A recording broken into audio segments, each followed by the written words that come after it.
గత 10 రోజులుగా అశోక్ గారు రాష్ట్ర ప్రభుత్వం తక్షణమే నిరుద్యోగ భర్తీలకు సంబంధించి నోటిఫికేషన్ ఇవ్వాలని చెప్పేసి ఆమరణ నిరాహార దీక్ష కొనసాగిస్తున్నారు. వారి పరిస్థితి విషమించడంతో ఉస్మానియా ఆసుపత్రికి తరలించడం జరిగింది. ఇప్పుడే వారిని వెళ్ళి పరామర్శించి రావడం జరిగింది. వారి పరిస్థితి కూడా చాలా క్రిటికల్గానే ఉంది. సో ముఖ్యంగా ఈ పరిస్థితికి కారణం ప్రభుత్వము ఎన్నికల ముందు మేము అధికారంలోకి వచ్చిన సంవత్సరంలోనే 2 లక్షల ఉద్యోగాలు నింపుతాం, భర్తీ చేస్తామని హామీ ఇచ్చారు.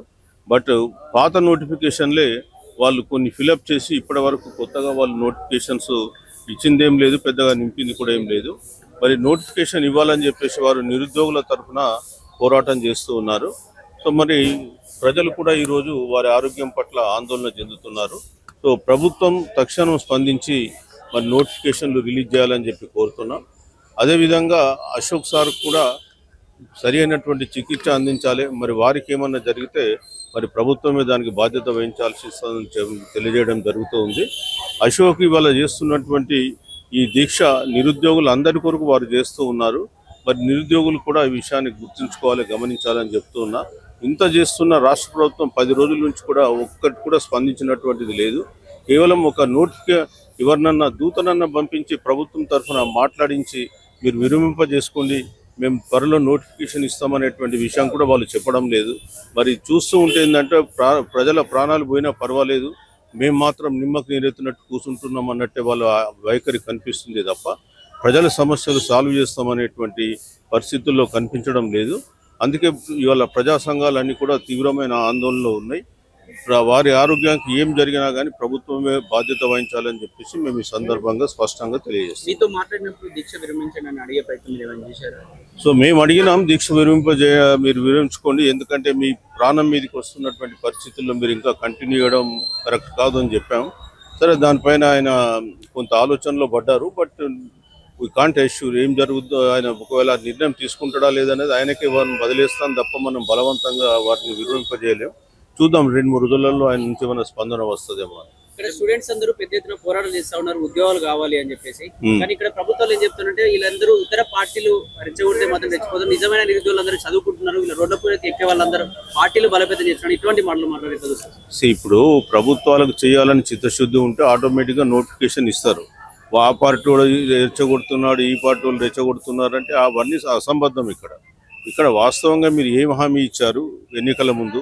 అధికారంలోకి వచ్చి వాళ్ళు దాదాపు 2 నెలలు కంప్లీట్గా వస్తుంది. మీరు ఏం రిక్రూట్ చేశారు, ఎన్ని రిక్రూట్ చేశారు? మరి అట్లాంటప్పుడు ప్రజల ఆందోళన చెందుతారు. వాళ్ళు ఏ పార్టీ ఆ పార్టీ అని చెప్పి వీళ్ళని ఆ పార్టీ పరంగా చూసి నిజంగా నిరుద్యోగులకు అన్యాయం చేయడం అనేది కరెక్ట్ కాదు. తక్షణం మీరు ఎన్ని వేకెన్సీస్ ఫిల్అప్ చేయగలుగుతారో అన్ని వేకెన్సీస్ నోటిఫికేషన్ జారీ చేయాలి. మీరు ఎన్నికల ముందు ఏదైతే ఇచ్చిందో హామీ ఫుల్ఫిల్ చేయాలని చెప్పి కోరుతున్నాను. బాలగోని బాలరాజ్ గౌడ్ మరియు పెద్దలు చిరంజీవి గారు, బీసీ ఇంటలెక్చువల్ ఫోరం చైర్మన్ గారి ఆధ్వర్యంలో అన్ని కుల సంఘాల నాయకులు, గౌడ సంఘాల నాయకులు అందరం కూడా అశోక్ గారిని పరామర్శించినాము. ఆయన ఆరోగ్యము క్షీణించింది. ప్రభుత్వము ఆయనను వెంటనే విరమింపజేసే దిశగా గట్టిగా ప్రయత్నం చేయాలి. ఎందుకంటే ఆయన పోరాడుతున్నది పేద మధ్యతరగతి విద్యార్థులకు ఉద్యోగాలు రావాలని పోరాటం చేస్తుండు. తెలంగాణ రాష్ట్రంలో ఇప్పటికే ప్రభుత్వం రాకముందుకు ఏ విధంగా అయితే ఉద్యోగాలలో భర్తీ చేస్తామని చెప్పి అధికారంలోకి వచ్చిరో అది ఎంబడే ఇంప్లిమెంట్ చేయాలని ఆయన దీక్ష చేస్తుండు. కాబట్టి ఆయన దీక్షకు మేమందరం కూడా చిరంజీవి సారు, మా దుర్గయ్య అన్న, మా నాగేష్ అన్న, అంబాల నారాయణ, ఇంకా ఎంతోమంది అన్ని తెలంగాణ రాష్ట్రంలో ఉన్న కుల సంఘాల నాయకులు, బీసీ సంఘాల నాయకులు హాజరై అశోక్ గారిని నీ ఆరోగ్యం చూసుకో, విరమించే దిశగా ఆలోచించు, నీ ఫ్యామిలీ ఉంది అని మేమంతా కూడా చెప్పడం జరిగింది. ఎందుకంటే నీ ఆరోగ్యం బాగుండి నువ్వు మంచిగా ఉంటే బీసీల గురించి ఎంతైనా పోరాటం చేయొచ్చు అని మా పెద్దలు చిరంజీవి గారు కూడా ఆయనకు అడ్వైజ్ చేసిండు. ఇక మిగతాది ఆయన ఇష్టం. మేము మాత్రము ఆయనకు మద్దతుగా అందరం అన్ని సంఘాల రాష్ట్ర నాయకులు అందరం వచ్చినాము. ఆయనను రిక్వెస్ట్ చేసినాము. బీసీ సంఘాల తరఫున ప్రభుత్వాన్ని ఏమని డిమాండ్ చేశారు? ప్రభుత్వ డిమాండ్ నిరుద్యోగులకు మొదలు అధికారంలో రాకముందుకు కామారెడ్డి డిక్లరేషన్లో ఏ విధంగా చెప్పినవో అది ఇంప్లిమెంట్ చేయాలని మా అన్ని సంఘాల నాయకుల కూడా అభిప్రాయం. ఎస్ దుర్గయ్య బీసీ సమాఖ్య రాష్ట్ర అధ్యక్షులు. ఈరోజు ఇంటలెక్చువల్ ఫోరం అధ్యక్షులు అన్న చిరంజీవి సార్ గారు, అదేవిధంగా బాలరాజు గౌడ్ గారు, మా అమ్మల నారాయణ గారు, కేవి గారు, నాగేష్ గారు అందరి ఆధ్వర్యంలో ఈరోజు ఉస్మానియా హాస్పిటల్కి రావడం జరిగింది. మొన్న వారం కింద కూడా ఎల్బీ నగర్ ఏరియా హాస్పిటల్ కూడా వెళ్ళడం జరిగింది.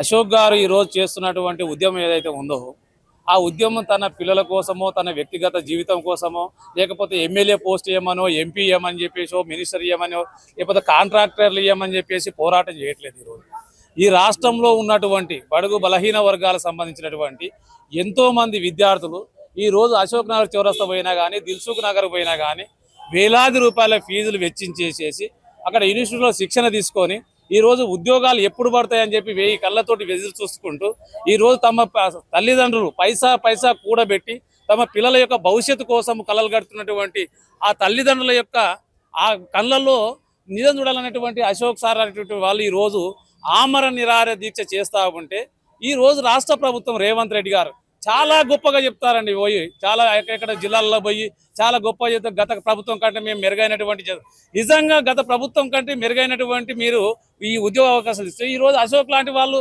ఎందుకు ఆమరణ నిరాహార దీక్ష తీసుకున్నారు? ఈరోజు మీరు చెప్పినటువంటి డిక్లరేషన్ ఏం చెప్పారు? అధికారంలో రాకముందు మేము ఏ సంవత్సరానికి ఆ సంవత్సరం జాబ్ క్యాలెండర్ వేస్తామని చెప్పారు. ఈ రోజు ఏం గొంతమ్మ కోరికలు ఏం కోరట్లేదు. మీ ఎన్నికల మేనిఫెస్టో తీసి చూసుకోండి ఒకసారి. మీ ఎన్నికల మేనిఫెస్టోలో ఏం చెప్పారు? 2 లక్షల ఉద్యోగాలు భర్తీ చేయడంతో పాటు ఏ ఏడాది జాబ్ క్యాలెండర్ రిలీజ్ చేసేసి ఎక్కడైతే ఉద్యోగాలు భర్తీ కావో అక్కడ మొత్తం ఉద్యోగాలు భర్తీ చేస్తామని చెప్పారు. ఆ ఉద్యోగాలు భర్తీ చేయకుండా, నోటిఫికేషన్ వేయకుండా ఈ రోజు చదివి రోజు కట్టిన ఫీజులు మళ్ళీ కట్టి ఈ రోజు ఎంతో మంది విద్యార్థులు రోడ్డు పాలవుతా ఉంటే, ఈ రోజు ఆత్మహత్యలు చేసుకుంటా ఉంటే, ఈ రోజు ఫీజులు కట్టలేక తమ రక్తాన్ని అమ్ముకొని ఈ రోజు ఫీజులు కట్టి చదువుతా ఉంటే ఈ రాష్ట్ర ప్రభుత్వాలకు కనిపించగలగట్లేదా? మిగతా పార్టీలు అనేటువంటి బీజేపీ కావచ్చు, బీఆర్ఎస్ కావచ్చు, కమ్యూనిస్టులు కావచ్చు, ఎందుకు మీరు గొంతెత్తి ఈ రోజు మాట్లాడట్లేదు? ఈ రాష్ట్ర ప్రభుత్వం ఎందుకు ప్రశ్నించట్లేదు? మిగతా ఈ ప్రభుత్వంలో ఉన్నటువంటి మంత్రులు కానీ, ఈ రోజు ఎస్సీలు కానీ, బీసీలు కానీ, మైనార్టీ సంబంధించినటువంటి మంత్రులు కానీ, ఆ శాఖకు సంబంధించినటువంటి ఈ రోజు రేవంత్ రెడ్డిని ఎందుకు మాట్లాడుతున్నామంటే ఒక విద్యాశాఖ మంత్రిగా ఈ రోజు ఒక ముఖ్యమంత్రి విద్యాశాఖ మంత్రిగా ఉన్నాడు. ఈ రోజు ఉద్యోగ భర్తీలు భర్తీ చేయాల్సిన అవసరం ఉంది. ఈ రోజు కేవలం తన వ్యక్తిగత స్వార్థం కోసం ఈ రోజు ఒక వ్యక్తిని ఇట్లా బలిదానం చేసడం అనేది కరెక్ట్ విషయం కాదు. ఇప్పటికైనా ఈ రాష్ట్ర ముఖ్యమంత్రి కానీ, మిగతా మంత్రులు కానీ, శాసనసభ్యులు కానీ వీళ్ళకి గట్టిగా హెచ్చరించడం ఏంటంటే అశోక్ గారికి ఏమన్నా జరిగిందంటే మాత్రం ఈ రాష్ట్రంలో నిరుద్యోగుల యొక్క తాకిని మీరు సవిచూడక తప్పదు, వాళ్ళ ఆగ్రహానికి కురిగాక తప్పదని చెప్పేసి హెచ్చరిస్తూ రాష్ట్ర ప్రభుత్వాన్ని ఇప్పటికైనా కళ్ళు తెరిచేసి ఖచ్చితంగా ఉద్యోగుల నోటిఫికేషన్ వేసేసి ఉద్యోగాలు భర్తీ చేయాలని చెప్పేసి డిమాండ్ చేస్తాం. పాలకూరి అశోక్ గౌడ్ అలియాస్ అశోక్ సార్ గత 11 రోజులుగా చేస్తున్నటువంటి ఆమరణ నిరాహార దీక్ష ఈరోజు ఉస్మానియా ఆసుపత్రిలో కొనసాగుతూ ఉంది. గతంలో వనసలిపురంలో ఉన్నప్పుడు ఇక్కడ ప్రభుత్వ అధికారులని, అక్కడ పోలీసుల్ని, అక్కడ ఉన్నటువంటి మెడికల్ ఫెటర్నిటీని అందరినీ కూడా హెచ్చరించడం జరిగింది. సార్ ఆరోగ్యం ఇక్కడ ఉంటే విషమించిపోతూ ఉంది. అప్పటికి 7-8 రోజులు అయింది. అప్పటి నుంచి వారి బాడీ లోపల కీటోన్స్ పెరిగిపోతూ ఉన్నాయి. కీటోన్ పెరిగిపోతే బాడీ మొత్తం కూడా డ్యామేజ్ అవుతుంది. కాబట్టి తక్షణమే మీరు ఇక్కడ నుంచి గాంధీ కానీ ఉస్మానియా కానీ మార్చాలని చెప్తే ఆదివారం రోజు ఉస్మానియాకి మార్చడం జరిగింది. ఇప్పుడు ఆ రిపోర్ట్ చూసినట్టయితే వారి ఆరోగ్యం చాలా తీవ్రంగా డ్యామేజ్ అయి ఉంది. 3.5% పైగా కీటోన్స్ పెరిగి ఉన్నాయి. అది ఎప్పుడు కూడా మైనస్లో ఉండాలి. ఇది చాలా ప్రమాద సంకేతం. ఏ క్షణంలోనైనా వాళ్ళ కిడ్నీ యొక్క ఫంక్షన్ కానీ, లివర్ ఫంక్షన్స్ కానీ ఆగిపోవడానికి అవకాశాలు ఉన్నాయి. కాబట్టి తక్షణమే ప్రభుత్వం కానీ, ఇక్కడ ఉన్నటువంటి మెడికల్ ఫెటర్నిటీ కానీ తక్షణమే అశోక్ గారిని క్రిటికల్ కేర్లో ఉంచి దానిపైన తగు జాగ్రత్తలు చేసుకోవాలి. అట్ ద సేమ్ టైం ప్రభుత్వం కూడా మొండికి పోకుండా విద్యార్థులు కోరుకున్నటువంటిది మీరు ఇస్తానని చెప్పినటువంటి నోటిఫికేషన్లు తక్షణమే రిలీజ్ చేయాలి. దాంట్లో మీరు వాగ్దానం చేసినట్టుగా 42% రిజర్వేషన్లను ఇంప్లిమెంట్ చేయాల్సినటువంటి అవసరం ఉంది. ప్రభుత్వం ఈ దిశగా ఆలోచన చేయాలి. మీకు ఏదైనా టెక్నికల్ ఇష్యూస్ ఉంటే మీ ప్రభుత్వ ప్రతినిధిని పంపించి అశోక్ గారితో చర్చించి మీరు ఎంత టైం తీసుకుంటారో ఆ టైం తీసుకొని చేయాలి. లేకపోతే వారి ఆరోగ్యానికి ఏదైనా జరిగితే మాత్రం రాష్ట్రం అగ్నిగుండం అవుతుంది అని ఈ సందర్భంగా హెచ్చరిస్తా ఉన్నాం. కాంగ్రెస్ ప్రభుత్వం బీఆర్ఎస్ లో ఏ అన్యాయం అయితే జరిగిందో అది జరగొద్దనే విద్యార్థులంతా కలిసి ఈరోజు కాంగ్రెస్ ప్రభుత్వాన్ని ఎన్నుకొని వీళ్ళు ఏదో మాకు మేలు చేస్తారనుకుంటే వాళ్ళు చేసిన కార్యక్రమాలు ఇలా కాంగ్రెస్ పార్టీ కూడా చేయడం జరుగుతుంది. అప్పుడు ప్రజలే బలైపోయారు, ఇప్పుడు ప్రజలే బలైపోతున్నారు. ఇవాళ అశోక్ గారు దాదాపు 11 రోజులు అవుతుంది ఆమరణ నిరాహార దీక్ష చేస్తుంటే ఎక్కడ కూడా ప్రభుత్వం దీన్ని మీడియాలో రాకుండా health bulletin, minimum health bulletin అనేది విడుదల చేయాలి. ఒక అబద్ధపు హెల్త్ బులెటిన్ అంతా బాగానే ఉందని మాట్లాడుతున్నారు. ఇప్పుడు నేను లోపల పోయి చూస్తే వారి పరిస్థితి చాలా దయనీయంగా ఉంది, విషమంగా ఉంది, బాగలేదు అసలు. ఇమీడియట్గా ప్రభుత్వం ఆయనతోటి మాట్లాడి వారితోటి ఇది విరమింపజేయాలి. లేకపోతే వారి ప్రాణాలకు ఏం జరిగినా రేవంత్ రెడ్డి ప్రభుత్వాన్ని బాధ్యత. ఆయన ఇక్కడ హాస్పిటల్లో కూడా వసతులు ఏం బాగాలేవు, మేము చూసినాము. ఏదో చాలా దారుణంగా ఒక మినిమం ఆయన ఎందుకు ఆమరణ నిరాహార దీక్ష చేస్తుండనే ఒక రెస్పెక్ట్ లేకుండా చాలా హీనంగా బిహేవ్ చేస్తున్నారు ఇక్కడ ల్యాబ్ వాళ్ళు కానీ మిగతా వాళ్ళు కానీ. ఇలా ఉంటే రేపు విద్యార్థులు ఎవరైతే ఇవాళ ఉద్యోగాల కోసం బలిదానాలు చేస్తున్నారో వాళ్ళందరూ మళ్ళీ ఈ కాంగ్రెస్ ప్రభుత్వానికి గుణపాఠం చెప్తారు. ఇది జరగకముందే ఇంకా 3 సంవత్సరాలు ఉంది. ఏదైతే మీరు మాట ఇచ్చారో ఆ మాట ప్రకారం సరైన పద్ధతిలో అర్హులకు ఉద్యోగాలు ఇవ్వాలని ఖచ్చితంగా మా భారత చైతన్య యువజన పార్టీ నుంచి డిమాండ్ చేస్తాం. గత ప్రభుత్వంలో నిరుద్యోగులకు సపోర్ట్ చేసిన ప్రతి ఒక్కరికి ఉద్యోగాలు వచ్చినాయి. బల్మూరు వెంకట్ కావచ్చు, ఆగూరు మురళి కావచ్చు, వీళ్ళందరికీ ఉద్యోగాలు వచ్చాయి. ఎమ్మెల్సీ ఇతను కూడా అందుకు ఎమ్మెల్సీ కోసం పోరాటం చేస్తున్నాడు, ఇది నిరుద్యోగుల కోసం కాదు అని చెప్పేసి కొందరు మాట్లాడుతూ ఉన్నారు. వాళ్ళకి ఆ కొందరికే తెలవాలి వాళ్ళు ఏం మాట్లాడుతారో. ఇలా మేము చూస్తున్నాం కదా, 11 రోజులు అయింది. మనిషి ఎలా ఉన్నాడో లోపల. ఇప్పుడు ఇట్లాంటి అంటే ఉద్యమాలను అణచివేసే క్రమంలో మనం గతంలో కూడా చూసినాం ఇలాంటివి. ఇదంతా వాళ్ళని పట్టించుకోవాల్సిన అవసరం లేదు. ఆయన ఒక కాజ్ కోసం చేస్తున్నప్పుడు మనం అందరం ఆయనని ఆ ఉద్యమం ముందుకు తీసుకెళ్ళని అనడానికి లేదు. ఎందుకంటే ఆయన ప్రాణం మీదకి తెచ్చుకొని ఆ ప్రాణం పోతే ఆ కుటుంబానికి ఇలా ఎవరు రెస్పాన్సిబిలిటీ? అశోక్ సార్ అని కాదు, ఇంకా ముందు కూడా అసలు ఈ దీక్షలు అవసరం లేదు. మీరు ఇచ్చిన మాట ప్రకారమే కదా మేము కొంతమ కోరికలు ఏమడుగుతున్నాం. మీరు గతంలో ఇచ్చిందే ఇవాళ మేము దాన్ని నెరవేర్చుండని అడుగుతున్నాం. అంతకుమించి అయితే కొత్తగా ఏం అడగట్లేదు. ఒక గ్రూప్ ఎగ్జామ్ నిర్వర్తించాలంటే కూడా వాళ్ళకి చేతనైతే లేదంటే ఇంత అసమర్థ ప్రభుత్వం అయితే మేము ఏడ చూడలేదు. మాట్లాడించే ప్రయత్నం చేసి అశోక్ సార్ తోనే వారికి చెప్పాను, ఇవాళ మీరు విరమించండి, ఏదైనా ఉంటే కలిసికట్టుగా తిని కొట్లాడాలి, పోరాడదాం, మనము నిలబడి పోరాడాలి, కలబడి పోరాడాలి. కానీ ఇట్లా ఇప్పటికే తెలంగాణ కోసం చాలా మంది ఆత్మహత్యలు చేసుకొని చాలా విధాలుగా చనిపోయినారు. ఇక ఈ బలిదానాలు ఆపేద్దాము, ఒకటై కొట్లాడదామని వారిని కోరడం జరిగింది. ఇవాళ మీరు ఖచ్చితంగా విరమించాలని కోరడం జరిగింది. నిరుద్యోగులందరూ లైబ్రరీలో చదువుకుంటున్నారు, బయటకు వచ్చి పోరాటం చేసే ప్రతి ఒక్కరు పార్టీల వాటిగా రెచ్చగొట్టబడుతున్నారు. ఎవరు కూడా నిజమైన నిరుద్యోగులు కాదని చెప్పి కాంగ్రెస్ పార్టీ నాయకులు రకరకాలుగా మాట్లాడుతున్నారు. ఇవాళ కాంగ్రెస్ పార్టీకి చిత్తశుద్ధి లేదండి. కాంగ్రెస్ పార్టీకి చిత్తశుద్ధి లేదు. ఇంత జరుగుతుంటే ఎక్కడ పోయినాడు? ఒక మినిస్టర్ లేడా? హైదరాబాద్కి సంబంధించిన మినిస్టర్ ఏడి? ఇవాళ అన్ని శాఖలు ముఖ్యమంత్రి గారి దగ్గర ఉంటే ఈ విధంగానే జరుగుతుంది. కొంచెం ఆలోచించాలి. ఒక వ్యక్తి ఆమరణ నిరాహార దీక్ష కూర్చున్నాడంటే ఇలా హాస్పిటల్లో తెలియదా నిజాయితీగా చేస్తుండా లేదా?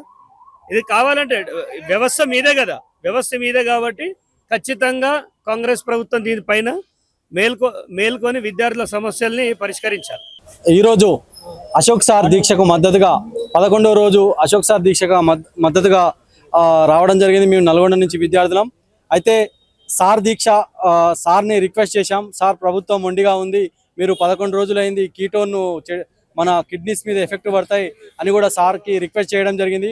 అయితే ప్రభుత్వానికి రిక్వెస్ట్ చేస్తున్నాం అండి, నిరుద్యోగులం మేము మీ మీద దాడి చేస్తలేము, మీ మీద ఏం చేస్తలేము, ఎక్కడికక్కడ నిర్బంధిస్తున్నారు.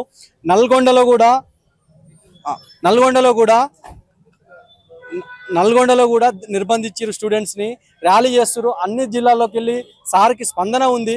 కాకపోతే ఎక్కడైనా కేసులు ఏమైతాయేమని విద్యార్థులు నిరుద్యోగులు భయపడుతున్నారు. ప్రభుత్వం 2 లక్షల ఉద్యోగాలు మీరిస్తున్నాయి కదా.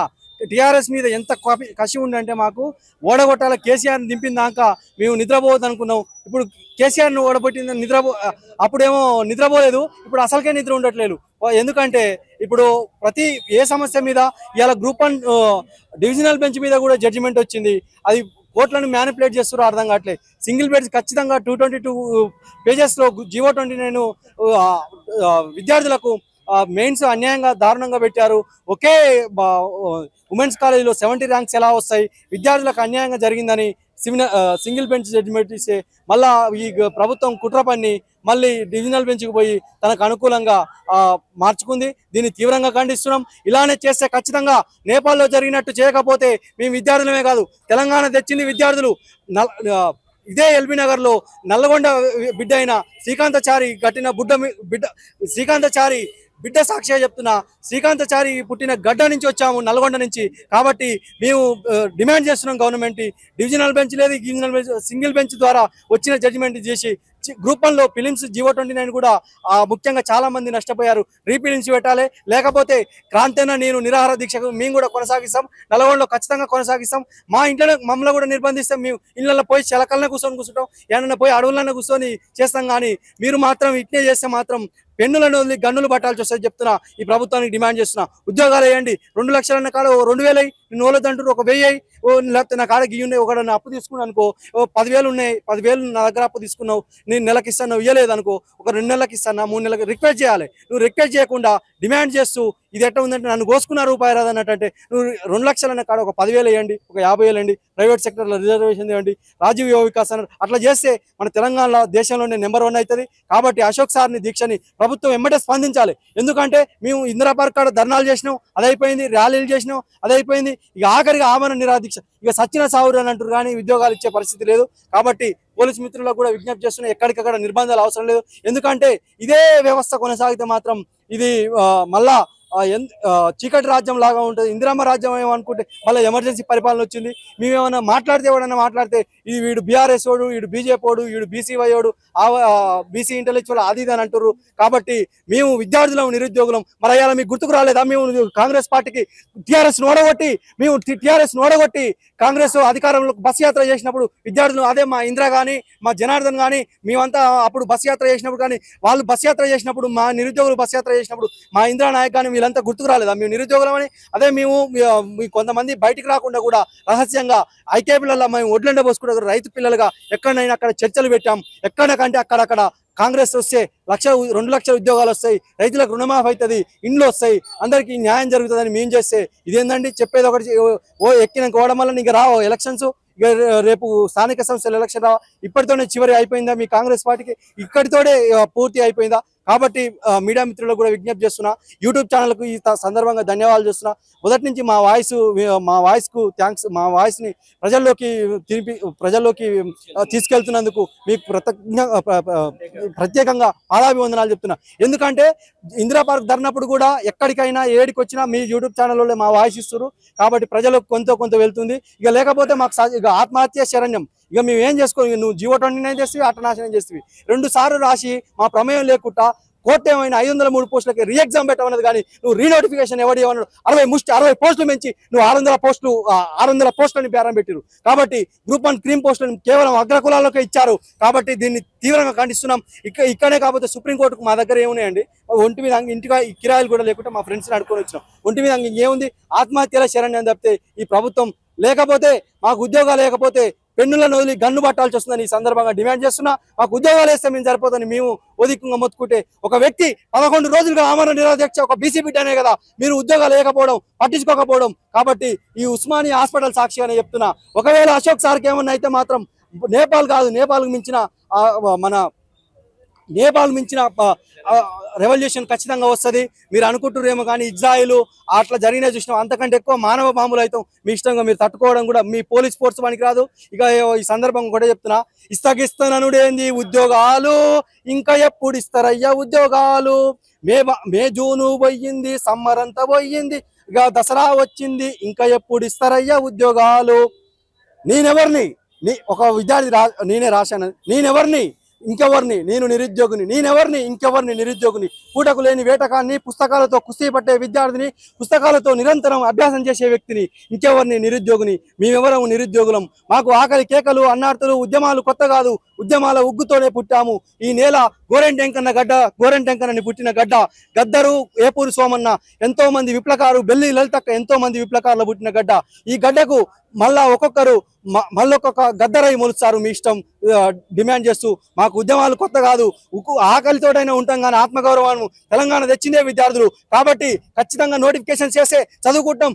తొండికోమనుకో ఈ సందర్భంగా చెప్తున్నా. నేను కేసీఆర్ని విమర్శించిన కేసీఆర్ నయం చెప్తుందని చెప్తున్నా. ఎందుకంటే కేసీఆర్ని నయం అనిపిస్తుంది. ఎందుకంటే కేసీఆర్ ఉన్నప్పుడు ఇంత నిర్బంధం లేదు, ఇంత నిర్లక్ష్యం లేదు. ఇట్లా కేసీఆర్ నయం అంటే మళ్ళీ బీఆర్ఎస్ అంటారు. కానీ కేసీఆర్ వ్యతిరేకంగా ఎన్నో వీడియోలు మాట్లాడినా అందులో కూడా చూసుకోవచ్చు. Thank you so much.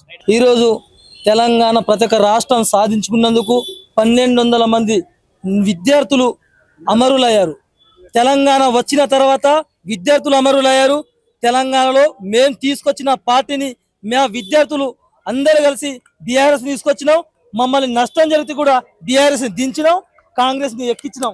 ఇప్పుడు కూడా మా తెలంగాణ రాష్ట్రంలో కాంగ్రెస్ పార్టీ వచ్చినప్పటి నుంచి 15 మంది నిరుద్యోగులు యొక్క శవాల పైన ఈ కాంగ్రెస్ పార్టీ అనేటువంటిది రాజకీయం చేస్తా ఉంది. ఇప్పుడు అశోక్ సార్ కూడా సాగు బతుకుల మధ్యలో ఉన్నాడు. ఎప్పుడు ఏమవుతుందో తెలియని సందర్భం. ఎందుకంటే అక్కడ ఉన్న హాస్పిటల్లో సరైన చికిత్స లేదు, సరైన పట్టించుకున్న వాళ్ళు లేరు, అక్కడ ఉన్న వార్డులో ఎవరు కూడా లేరు.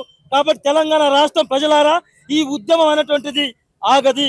ఇప్పుడే తెలంగాణ రాష్ట్రంలో ఉన్న నిరుద్యోగ ప్రతి ఒక్కరు కూడా మీ స్పందించాలి. ఈ తెలంగాణ రాష్ట్రంలో కాంగ్రెస్ ప్రభుత్వాన్ని ఖతం చేయడానికి కాంగ్రెస్ ప్రభుత్వంలో ఉన్న నాయకులకి ఇప్పుడు సిగ్గు రావాలి. రేవంత్ రెడ్డి గారు కేవలం ఉద్యోగాల కోసమే అమర నిరాహార దీక్ష చేస్తుంటే కనీసం కనిపించకుండా కేవలం ఈ పాలిటిక్స్ డ్రామాలు ఆడడం బంద్ చేసి ఇప్పుడు ఒక ప్రాణం సాగు బతుకులో ఉంది. కాబట్టి ఇప్పుడే స్పందించి అశోక్ సార్ యొక్క దీక్షకు సంపూర్ణ మద్దతు తెలిపి ఉద్యోగాలు ఇస్తానటువంటి హామీ మీరు ఇస్తేనే అశోక్ సార్ యొక్క అమర నిరాహార దీక్ష అనేటువంటిది విరమించుకుంటారు. లేకపోతే అశోక్ సార్కి ఏదైనా అయి ఉంటే ఈ తెలంగాణ రాష్ట్రం మొత్తం అగ్ని గుండంలా తయారయ్యి ఇక్కడ ఉన్న ప్రభుత్వాన్ని కాల్చబడడం పక్క. కాబట్టి ఇక్కడ మేము ఎవరు కూడా వెనకడుగు వేయం. అవసరం అనుకుంటే ఏ విధంగా అయితే మిమ్మల్ని గద్దెనెక్కించినామో అదే విధంగా నేను గద్దె దింపడానికి కోసం విద్యార్థులు కావచ్చు, నిరుద్యోగులు కావచ్చు, ప్రజలు కావచ్చు, మేము రోడ్డు మీదకి వచ్చి మేము నిరసన తెలిపాం. ఎందుకంటే మిమ్మల్ని స్థానిక ఎలక్షన్ లో ఓడించడానికి మిమ్మల్ని ఇప్పుడు వస్తున్న జడ్పీటీసీ, ఎంపీటీసీ లేకపోతే అనేక రకాలుగా ఉన్న ఎలక్షన్ లో మిమ్మల్ని గుండు సున్నా రావడం పక్క. ఎందుకంటే మీరు పెట్టుకున్నది ఎవరితోనో కాదు, నిరుద్యోగులతో పెట్టుకున్నారు. కాబట్టి తస్మా జాగ్రత్త రేవంత్ రెడ్డి గారు. మీరు కేవలం ఇదే విధంగా కొనసాగుతుంటే, మీరు ఇదే విధంగా అణచివేతను మీరు మొదలెడతా అంటే, పోలీస్ వ్యవస్థతోటి మీరు ప్రభుత్వాన్ని ముందుకు తీసుకెళ్తా అంటే, ఇంటెలిజెన్స్ తోటి మీరు ముందుకు వెళ్తా అంటే ఈ రాష్ట్రంలో కేవలం కాంగ్రెస్ నాయకులు తప్ప, ఎమ్మెల్యే తప్ప ఎవరు కూడా ఈ ప్రభుత్వంలో ఉండరు. మా దెబ్బ ఏంటో, మా యొక్క శక్తి ఏంటో ఖచ్చితంగా కాంగ్రెస్ ప్రభుత్వం తెలియజేస్తాం. ఖచ్చితంగా రేవంత్ రెడ్డి కూడా ఖచ్చితంగా తెలిసేంత వరకు కూడా మేము వెనకడుగు ఏమన్నట్టు తెలియజేస్తా ఉన్నా. ఇప్పటికైనా మించిపోయింది లేదు. ఖచ్చితంగా రేవంత్ రెడ్డి గారు మీ యొక్క ఒపీనియన్ ఏందో, మీరు ఎప్పుడు ఇస్తున్నారో ఉద్యోగాలు ఎప్పుడు ఇస్తారో ఒకసారి మాట చెప్పండి. ఇప్పటిదాకా తెలంగాణ రాష్ట్రంలో ఈ నిరుద్యోగులు గుర్తుపెట్టుకోవాల్సిన అవసరం ఏంటంటే, కేవలం 10,000 ఉద్యోగాలు కూడా ఇక్కడ రాలేదు. 50 ఉద్యోగాలు వస్తే కూడా కోర్టు చుట్టూ మాత్రమే తిరుగుతున్నాయి. ఆ కోర్టు చుట్టూ కూడా వేస్తుంది ఎవరో కాదు, కాంగ్రెస్ ప్రభుత్వం వేస్తుంది. సుప్రీంకోర్టులో కేసు వేసేది కాంగ్రెస్ వాళ్ళే, హైకోర్టులో కేసు వేసేది కాంగ్రెస్ పార్టీ వాళ్ళే. కేవలం నిరుద్యోగులకు ఉద్యోగాలు రానివ్వకుండా అడ్డుకునేది కూడా కాంగ్రెస్ వాళ్ళు తప్ప ఎవరు కూడా లేదు. మేము ఏం అడుగుతున్నాం, ఉద్యోగాలు ఇస్తారా ఇవ్వరా, మీ స్టాండ్ ఏంటో చెప్పండి. మీ స్టాండ్ చెప్పకపోతే మా దమ్మేందో, మా యొక్క గొంతేందో ఖచ్చితంగా ఈ రాష్ట్ర ప్రభుత్వానికి, కాంగ్రెస్ ప్రభుత్వానికి ఖచ్చితంగా గుణపడం చెప్తామన్నట్టు కూడా మరొకసారి తెలియజేస్తా ఉన్నా.